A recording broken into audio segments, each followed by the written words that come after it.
Hey there, Kenneth French of Vast Voice, telling business secrets to entrepreneurs. We're very, very happy you stopped by. Either you're going to watch this or listen to this because you want to take your business to the next level. You're probably an entrepreneur who's either just starting out or you've been around for quite a while and you want to take your business to the next level. You're probably a real estate investor, maybe even a real estate agent, maybe a professional or of some sort, professional advisor of some sort. And well, you are stopping by because you need some valuable advice from one of the top industry leaders there is. Anyway, thank you very much. Once again, Kenneth French, Vast Voice, telling business secrets to entrepreneurs. Really glad you stopped by. Alex Ottewell, the mindset man. I'm excited to be here. This is going to be a good conversation. We're going to have some fun today. You ready for this? Definitely. Let's go. Woo! Ladies and gentlemen, I really am glad you're here. I'm glad Alex is here. I'm glad you're here with Vast Voice, telling business secrets to entrepreneurs. We're going to talk to Alex about his mindset, how he's gone from being a loser to a complete stud. How's that sound? I don't know if I go that far, but definitely doing bigger things. You're doing some big things. I know you can't talk about some of it, disclosure agreements, non-disclosure agreements, but let's just chat. First, tell us a little bit about your background, then let's get into some of the stuff you're doing today, and then some of the mindset that I think can help so many of our people that are watching and listening. Yeah. So originally from England, my Oh, parents, really? yeah, I throw that one in now.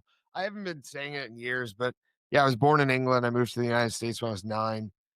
My parents started a business here, emigrated here, American dream.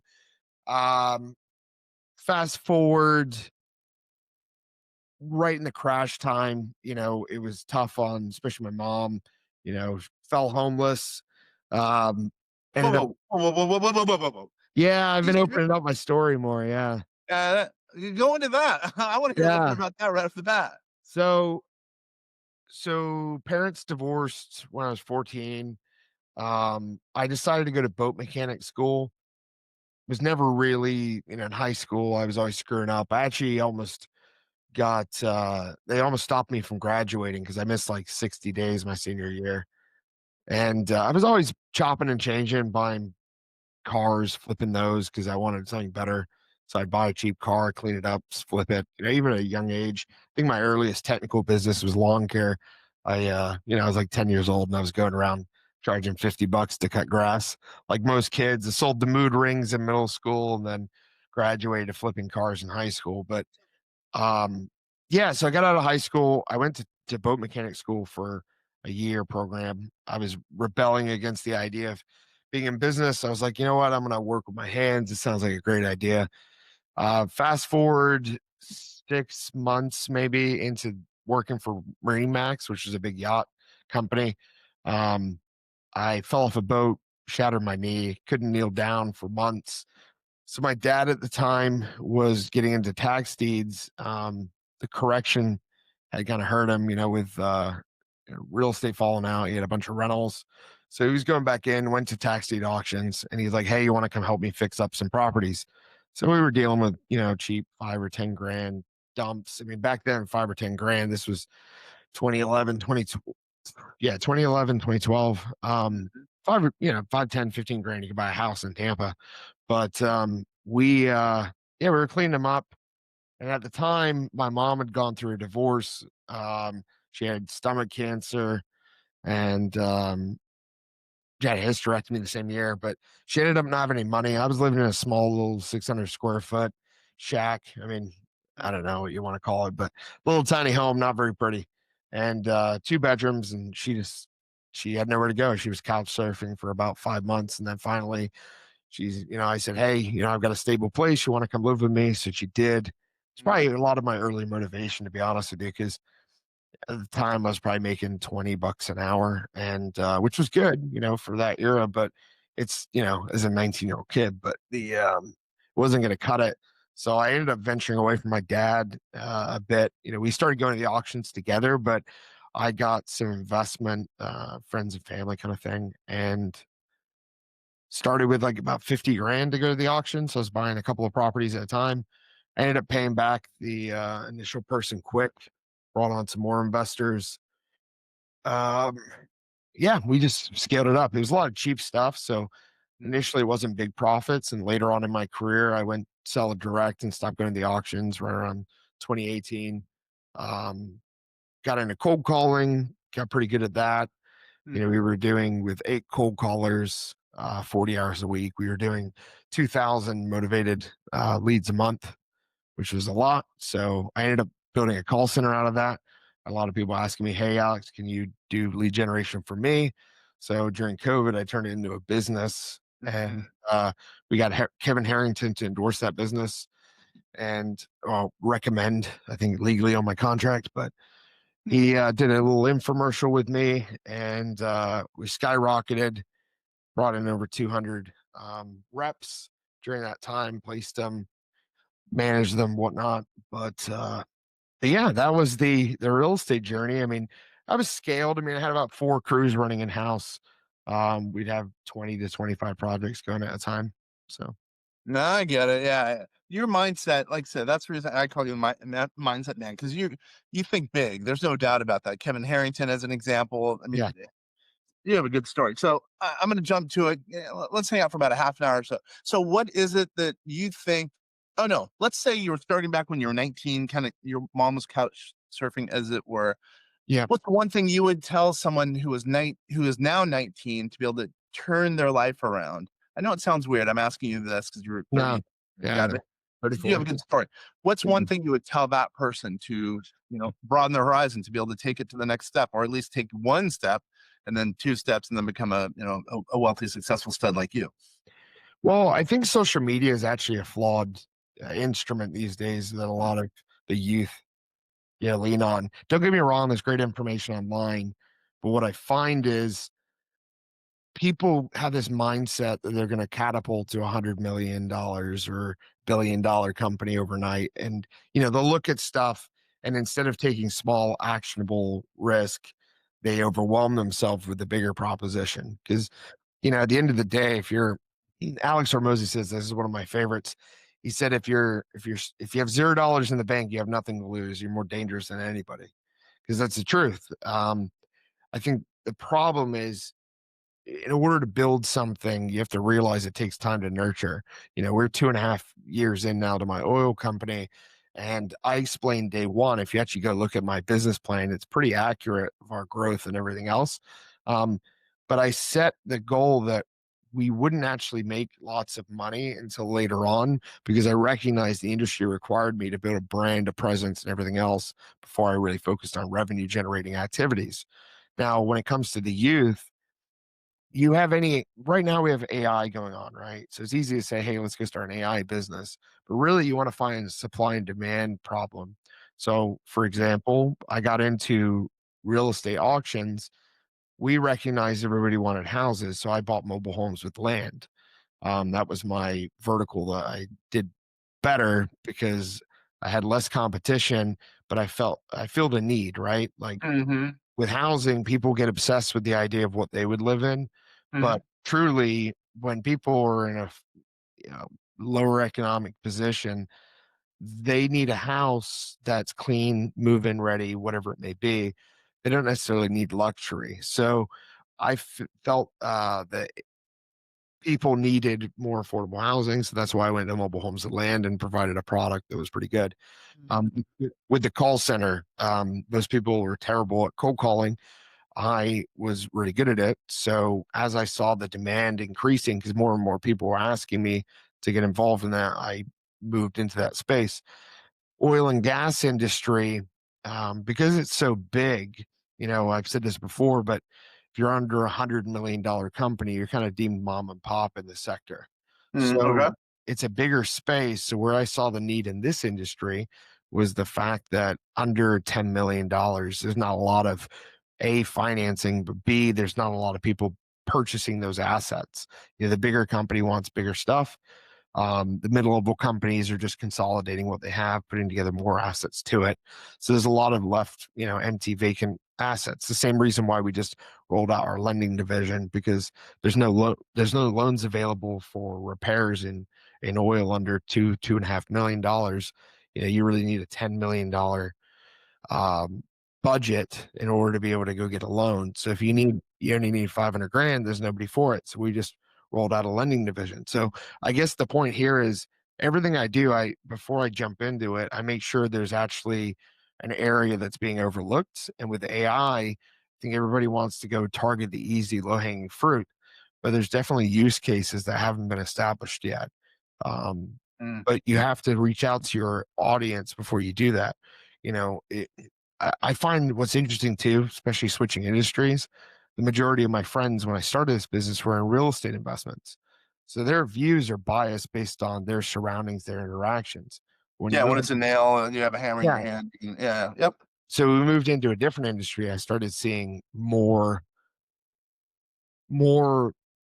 wide range views of things. And I think if you're going to be a kid and you're going to dive into a new space, just see what's in need and then provide a solution, right? That's the way to make the Yeah, biggest. supply and demand. I guess what you're saying is, got to make sure there's the demand out there. And I think you're probably right about the social media, but a lot of times people are going to something where there's not a demand, and that's a huge issue.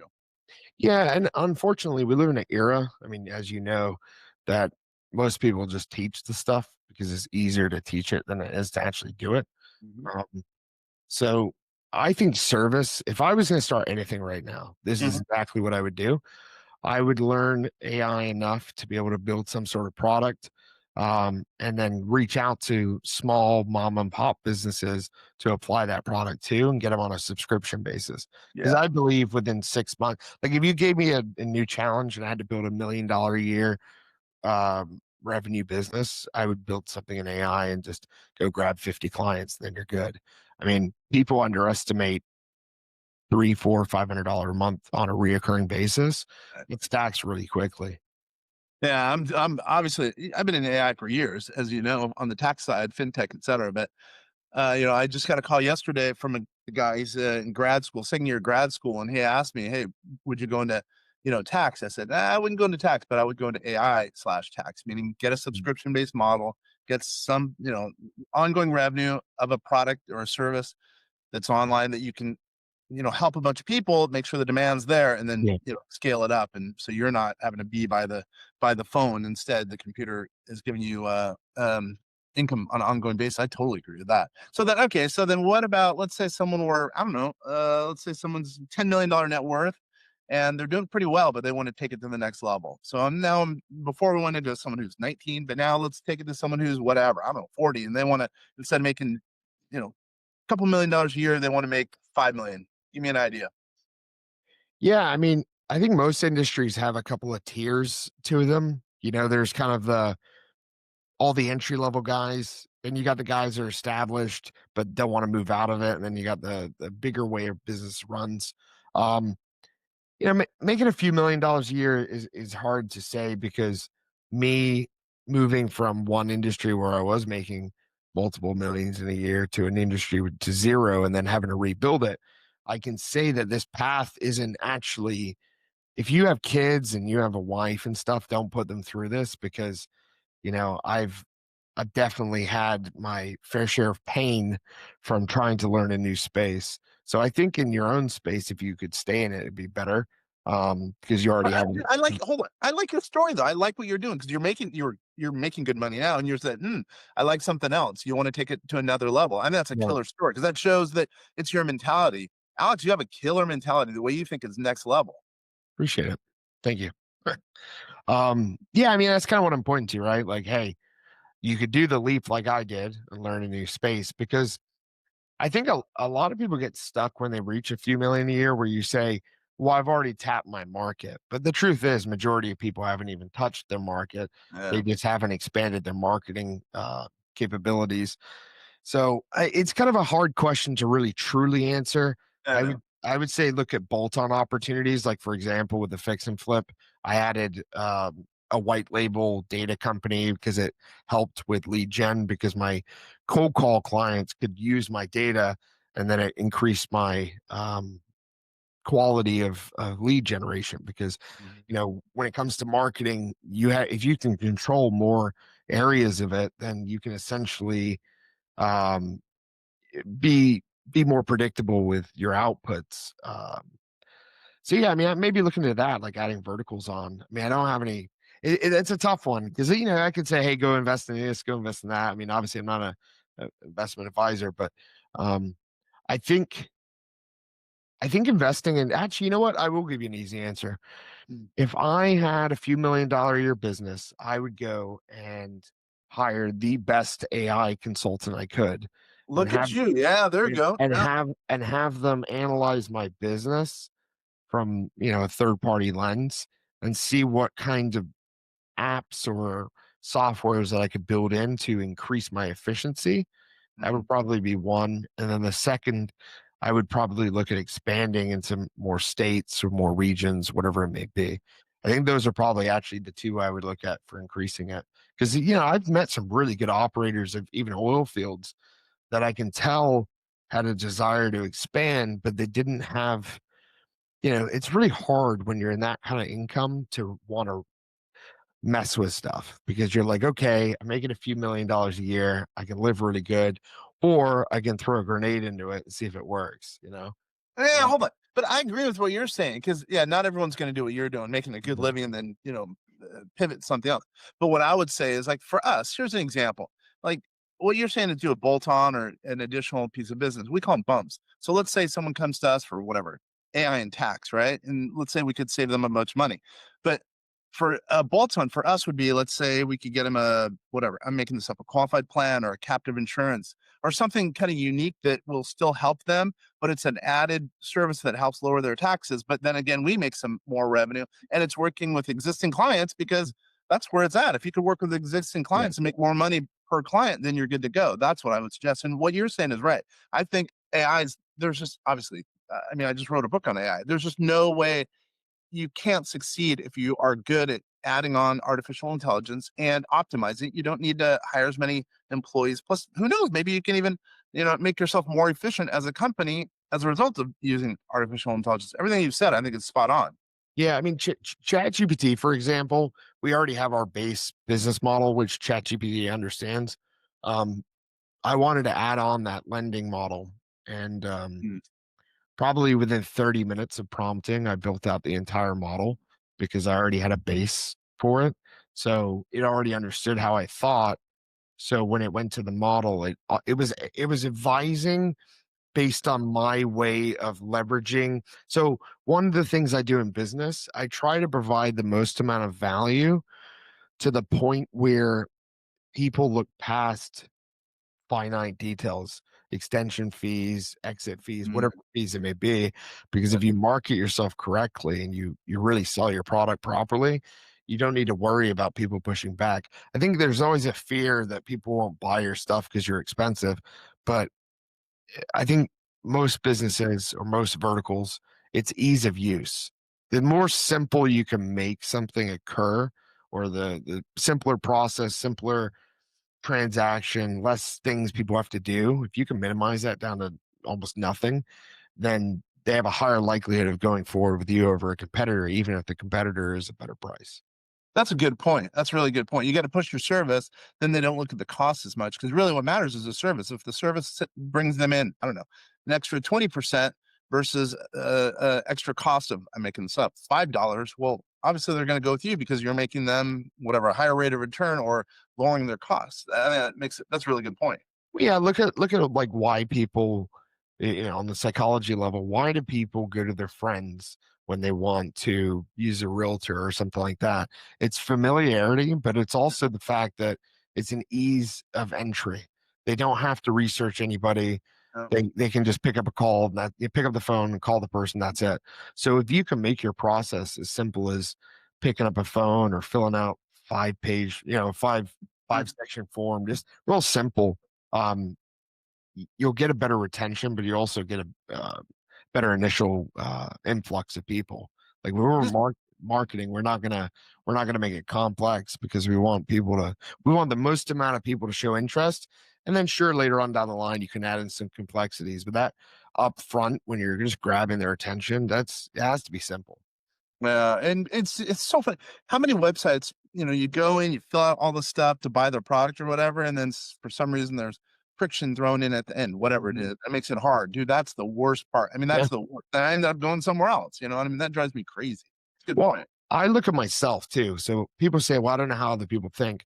Well, are you the kind of guy like you just said? If I see a product on Facebook and I click on it and I don't have my credit card with me or don't have something, I just close it out and I'll buy it later, and I never do. Never So do. Yeah. so this is why follow-up's important, but also I think your process on the upfront. If you can make your process as standalone as possible to where nobody has to be involved while you're initially capturing leads or filling out forms. I mean, I want to make this as simple as possible in the loan processing. We're replicating basically hard money type evaluation, but to oil and gas. We're looking at the asset, we're not looking at the borrower as much. Uh, Mm. but yeah, I mean, you can do a lot right now just by optimizing. If you can clear, let's say you're doing 10 million a year on a 20% margin, so you're making 2 million bucks. Well, if I can increase my efficiencies 5%, Mm. now I've just increased my overall income by what, 25%. So Yeah.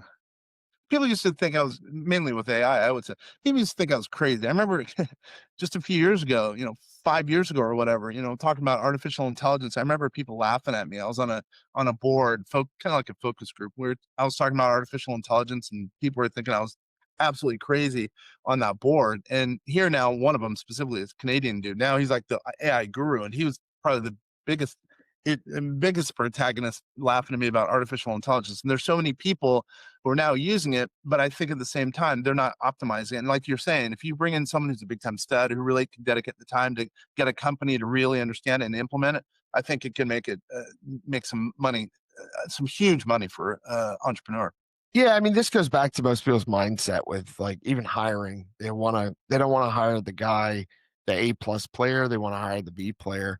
And 'Cause they're cheaper. Yeah. yeah, for an extra 20% salary bump, you can have people that really understand it, will grow you rapidly. I think people underappreciate and value the aspect of hiring an A player over a B player. It's a totally different kind of guy. I mean, we only bring in A players now. I mean, I used to dabble with a few Bs because I was trying to cost save, but I was saying to you earlier, my geophysics guy, I mean, 350 grand a year, I could go get a guy for 150, but this guy will make me far more money Yeah.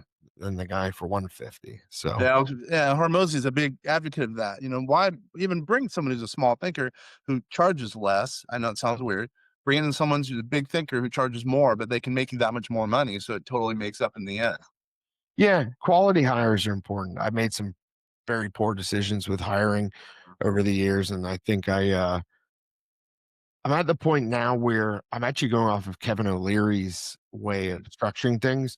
He basically gives everybody a 90-day contract where Yeah. he'll pay them more, and then he converts them into a salary position. I think that's the best way to work with people because, unfortunately, these days on the face, everybody seems great. But once you dive in, you learn these personality traits, and everybody's very different now. It used to be Hmm. like politically, for example, everybody was kind of like okay with each other, even if they had an opposing party. Now it's like if you're a Democrat or Republican and you're both intense about it, you won't even be friends with each other anymore, which I think is personally ridiculous. Because I'll tell you right now, no I just met a bunch of House representatives and a couple of senators yesterday and or day before, and they don't give it. They don't care at all if you like them or not. I'm just telling you that right now. And if you're fighting your family over it, it's even worse. That's So pretty good. I can see you in front of Congress or whatever. I've met 3 governors now. I have Governor Gordon of Wyoming's personal number. So And gotten it's pretty almost funny. gotten pretty cool these days. The mindset man, Alex Ottewell, man. By the way, you mentioned Kevin O'Leary, Mr. Wonderful. By the way, he's on our website at vastsolutionsgroup.com saying that we could do some really good stuff with artificial intelligence. And he was on there 2020, by the way, saying we could do good stuff. So Oh, that's tune our own horn again. Kevin O'Leary, Mr. Wonderful. So, all right. So let's shift gears a little bit. sure. I know, and I'm sure you have some sensitive things. You can't go into too much detail as to what you're doing, but All the cool stuff. you're the mindset man as far as big picture guy, big Yeah. mindset. What are you doing now, or what are some thoughts maybe in the future of your business, where you want to take it, kind of the next thing down the road? Yeah. So, I mean, in my space specifically, there's kind of three different versions of companies. You got the majors, which are like the Exxon Mobil's, Marathon just divested, but the ConocoPhillips, Occidental, all the big boys everybody's heard of. And then you have a mid-level companies, which are typically in the billions because with oil and gas under 100 million is deemed mom and pop.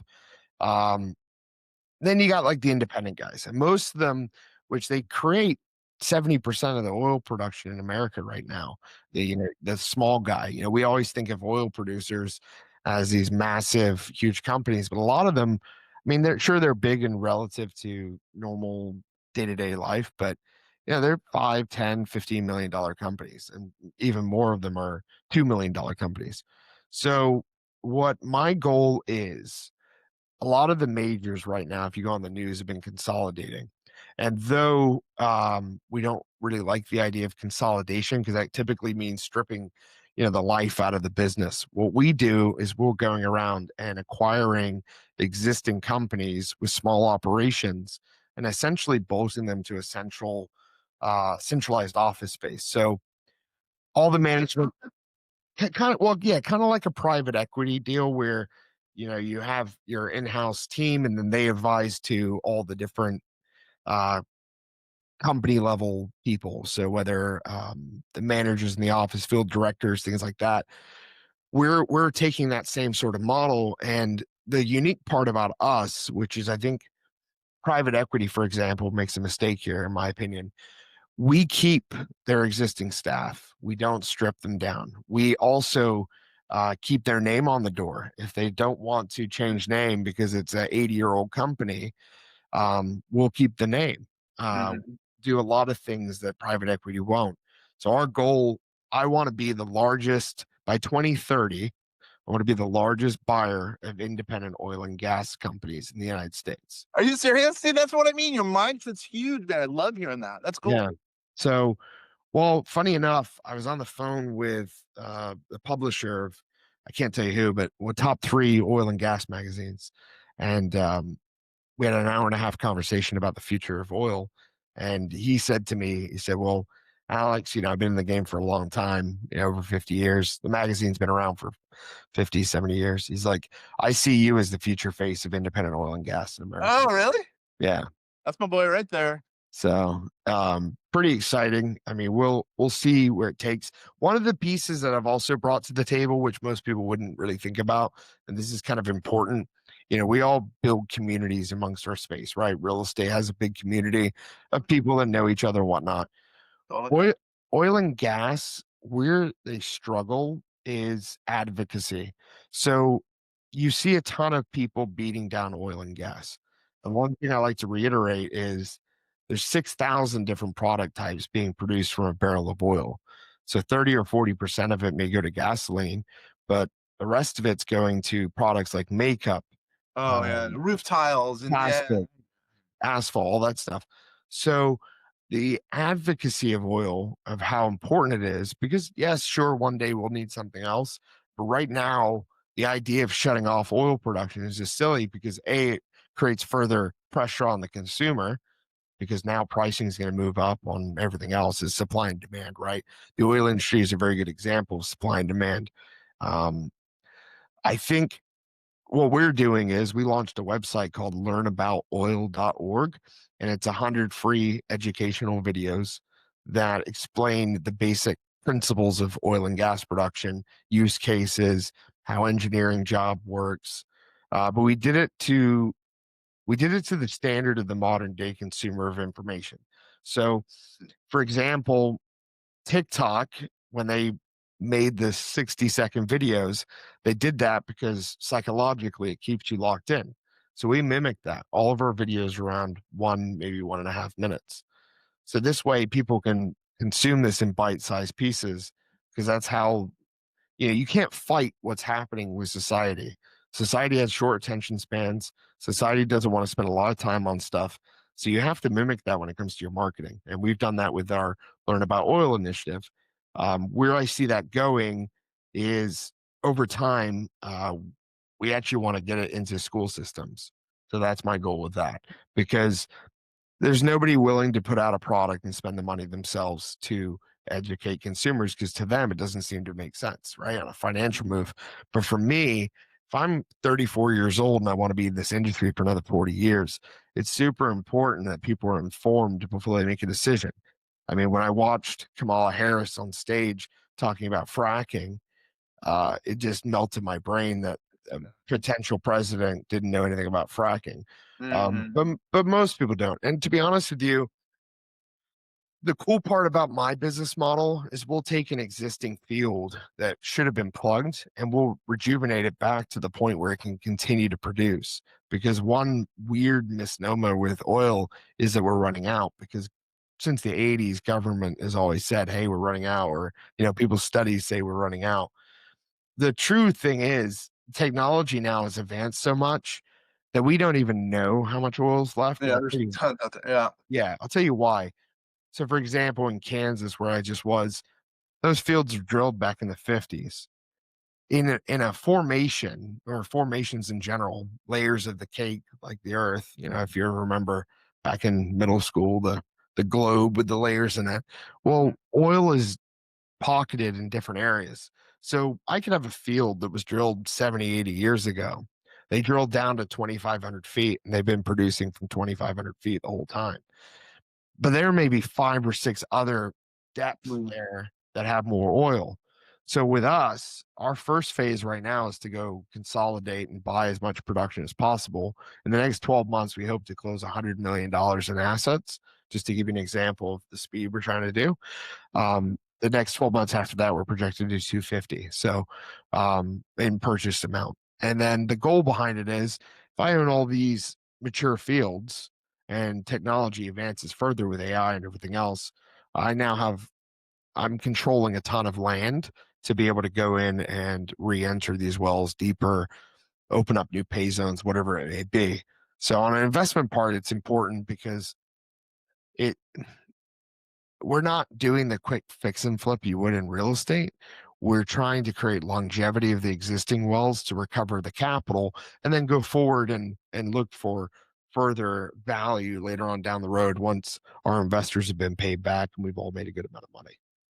I love that. That's cool, man. That's a cool world. I mean, to go into a place that has been around for 50 years, as an example, that's throwing out resources, and then maybe there's a place close to it, there's even more resources and just hasn't been tapped. And that's really cool. That's why I think some of the stuff you do is really cool. So, how about this? What's one thing, as we get ready to close the door here, what's one thing we have not talked about that you think can add value to an entrepreneur, anyone in the United States making, let's just say they're making $250,000 a year? What's one thing we have not talked about that can add value to he or she in today's marketplace?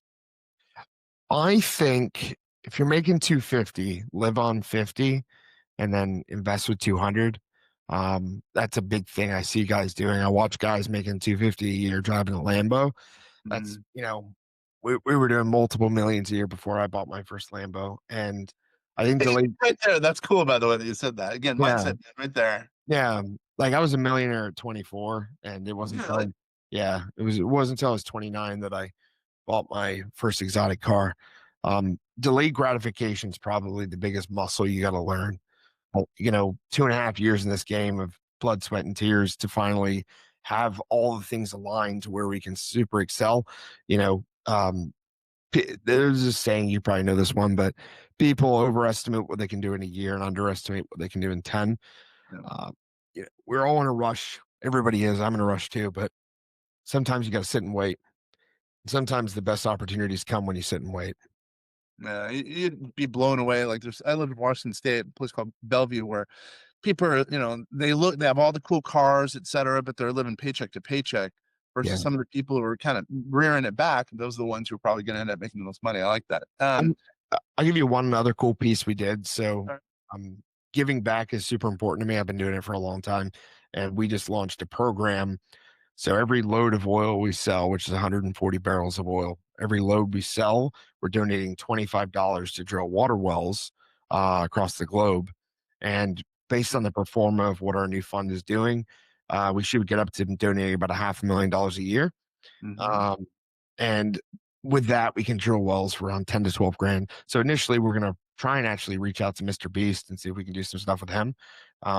I'm gonna wait until I got a $500,000 check and call him up and see if he'll, see if I can get hold of him. But the long term goal is to do it ourselves. I think that's super cool. But yeah, I mean,